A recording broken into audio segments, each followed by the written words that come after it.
And so I think I wouldn't be surprised if in the coming decades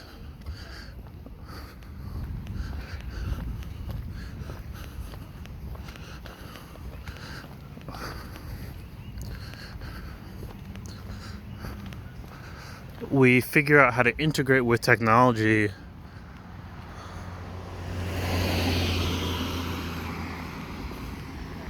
more efficiently,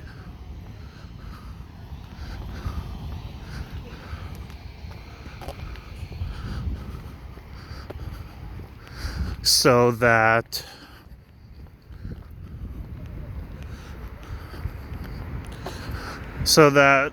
we can do things like learn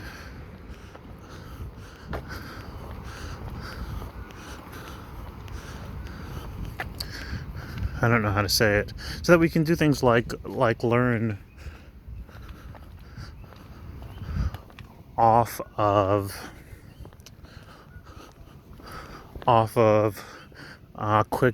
seeing quick groups of images, or off of performing some sort of quick hand-eye coordination tasks, or what have you.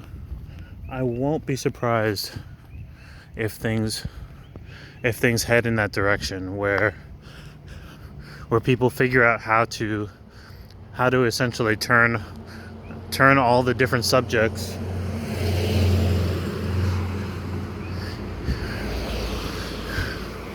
that children have to learn in school into games, into quick games that you can just pick up and put down with and learn from, without having to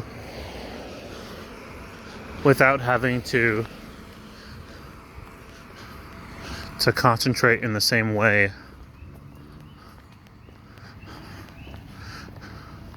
that you may have had to in the past. So that'll be something interesting to see in terms of whether or not it will happen. I could be totally wrong. Everything could just go back to normal once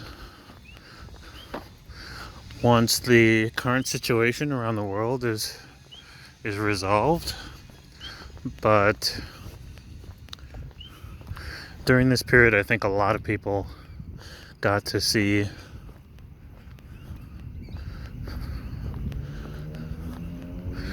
that they can more or less perform the tasks that they need to remote.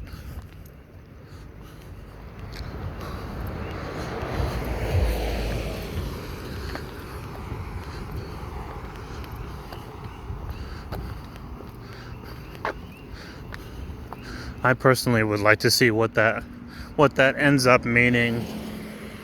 What that ends up meaning for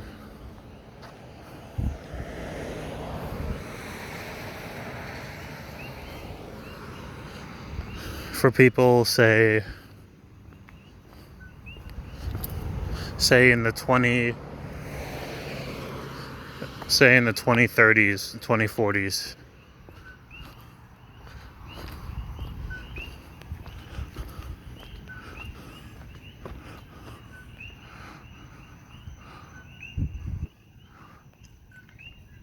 It'll be interesting to see, once people no longer have to report into to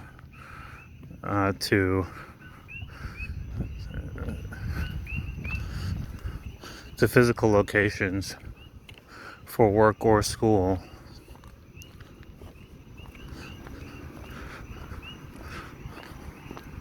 how it will impact the way people live.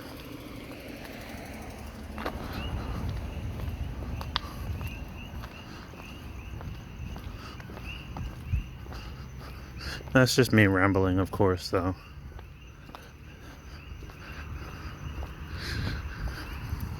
I know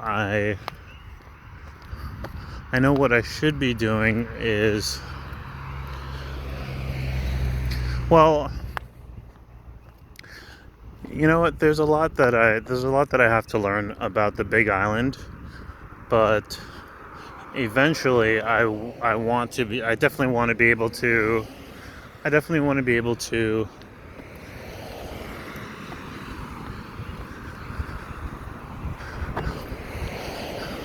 let people know about the history of different places, and every day, every week, new places are being suggested to me.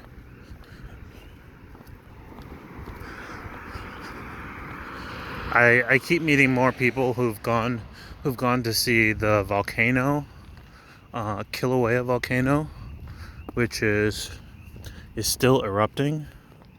I was told just today that it's not something that I should sleep on, that I should try and make it a point to get out there at nighttime when the lava's glowing.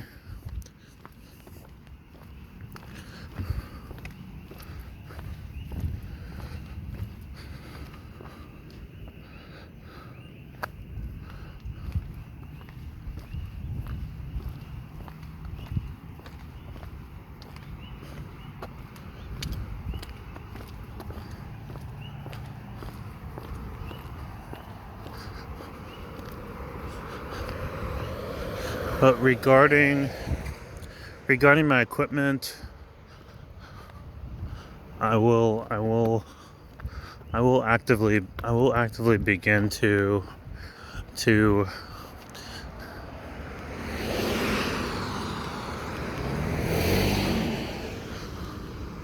search for better quality equipment. As much as I want equipment that can go underwater, the priority will initially be to just get equipment that produces clear, sharp, stable images walking around during the day or nighttime settings. So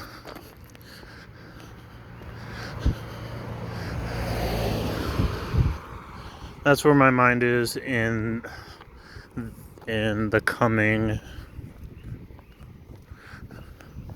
the next couple of months.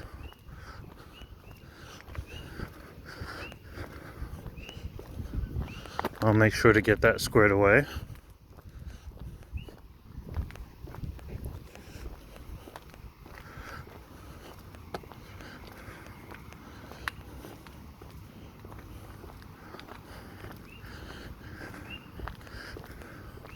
And then hopefully a few months after that, I'll be able to pick up some equipment that I can go underwater with, because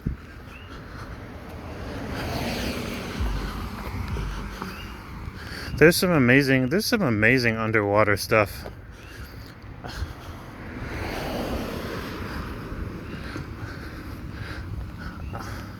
I mean, my boss at work, I feel like just about every week he comes back telling me stories about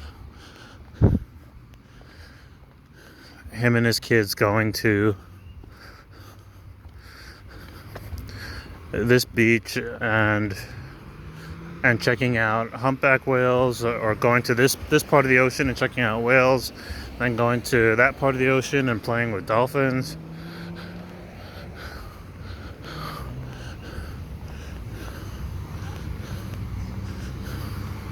I haven't made it out to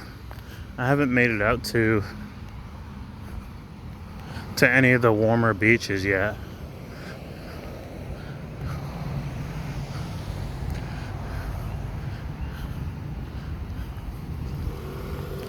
And personally, I definitely feel, as someone who's not accustomed, I definitely feel leery about swimming in close proximity to large sea animals. That's definitely going to be a fun experience.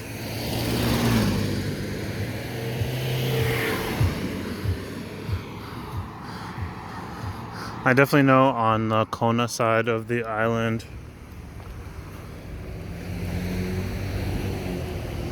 there's dolphins and sea lions.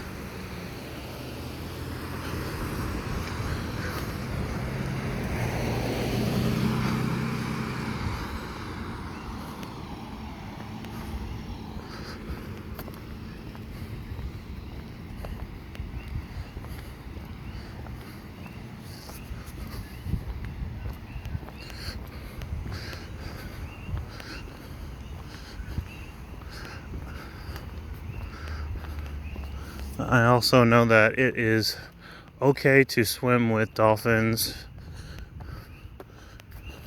sea turtles,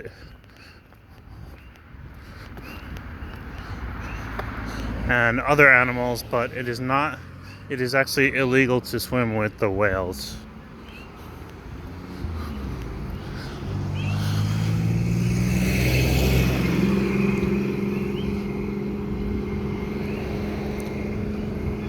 I don't know whether it's that the whales are recognized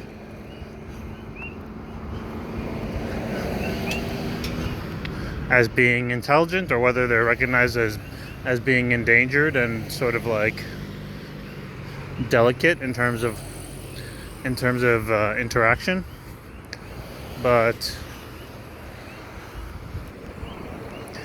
because I'm here and because I do go out to different beaches and talk about water sports and whatnot, of course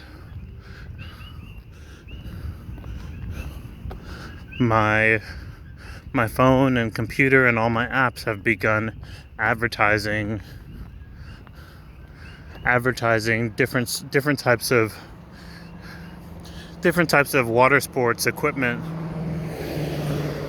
to me.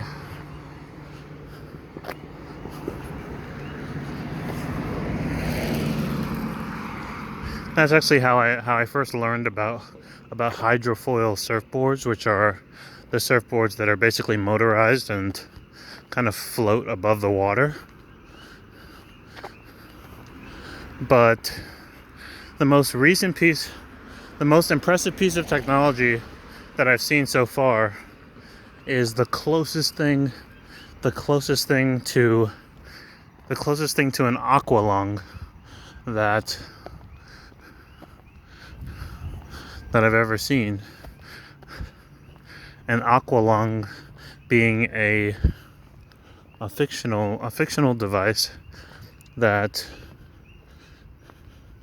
you can sort of wear right on your mouth.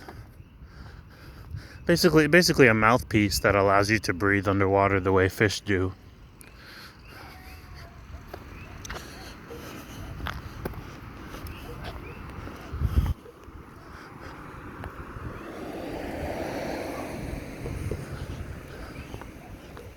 The piece of tech that I saw was the closest thing to that that I've ever seen, which is, it's basically an all-in-one scuba helmet. It's a helmet that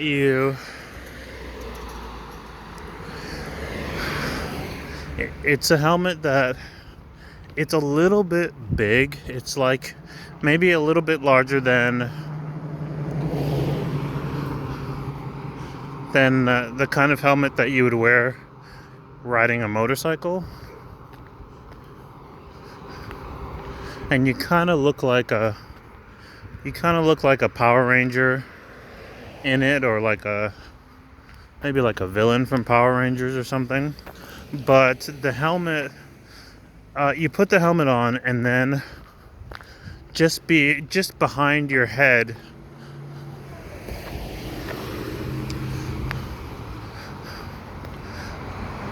in the back of the helmet, like the upper back of the helmet,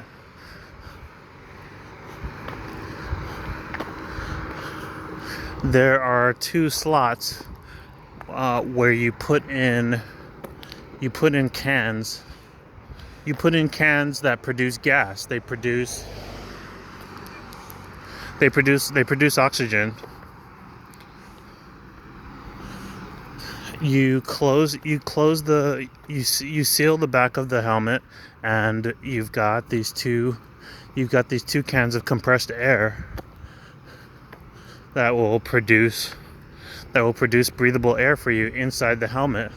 And so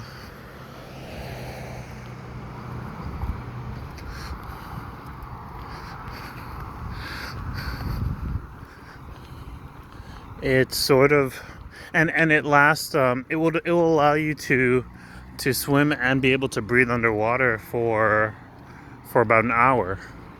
A little for right at an hour.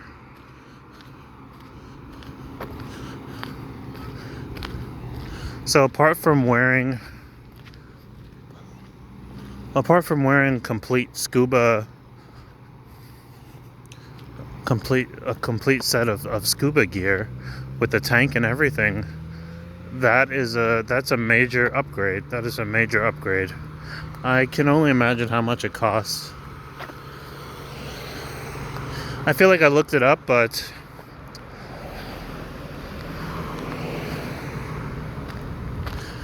I don't remember how much it costs. So far the major pieces of equipment that I've looked up for water sports and water activities are seem to fall between $7,000 and $10,000.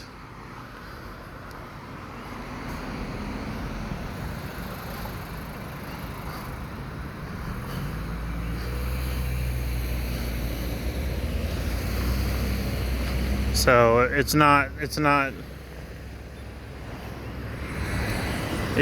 just, it's definitely a little investment. Like if you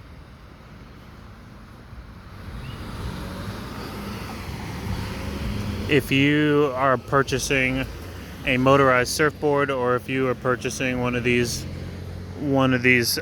scuba helmets,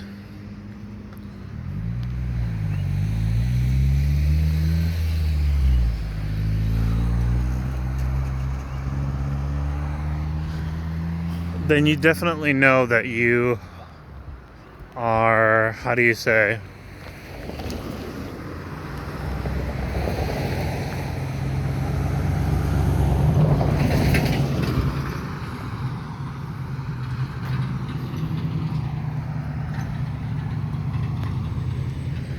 that you're going to be doing this regularly, that you're going to be in the water scuba diving regularly, that you're going to be surfing regularly, you know.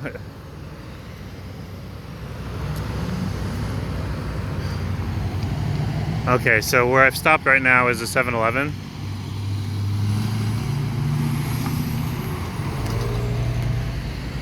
I am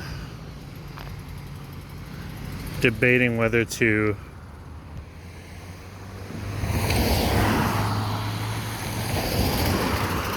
go and get some musubi.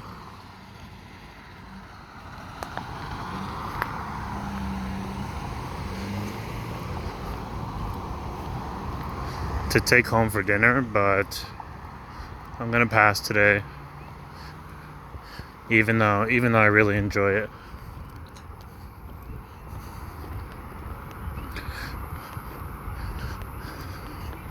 I notice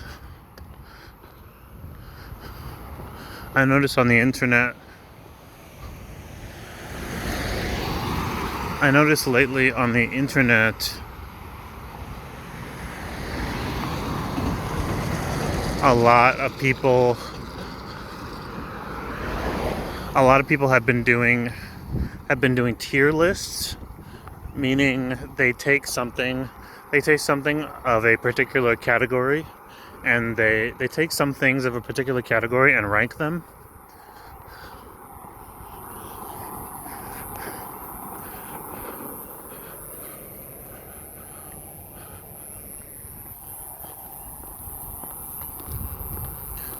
Rank them from best to worst. They'll rank them from S tier from S tier down to F tier. So I was recently thinking about what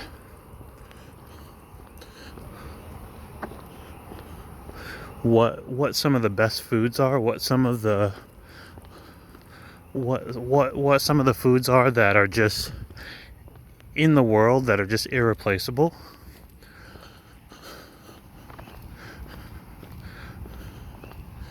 And so for me, I felt like pizza is pretty high up. It's pretty high up on that list.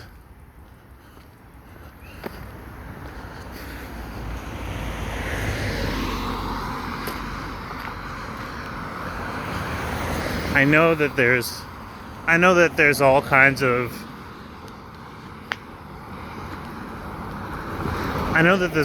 of foods out there that are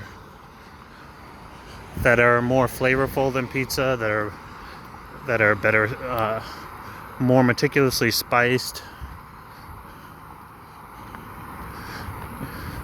maybe more sophisticated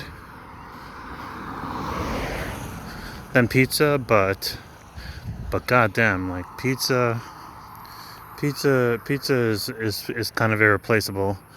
It's up there. If I had to make a tier list of irreplaceable foods, pizza would be up there. But right up there with it would be Japanese food.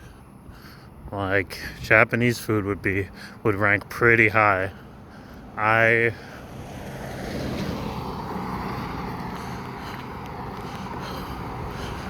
In my mind, I feel like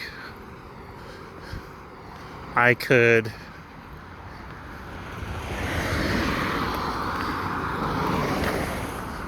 be satisfied eating pizza fairly regularly, but I probably couldn't live off of it. I definitely couldn't live off of pizza. I don't think anyone could. It's not nutritious enough.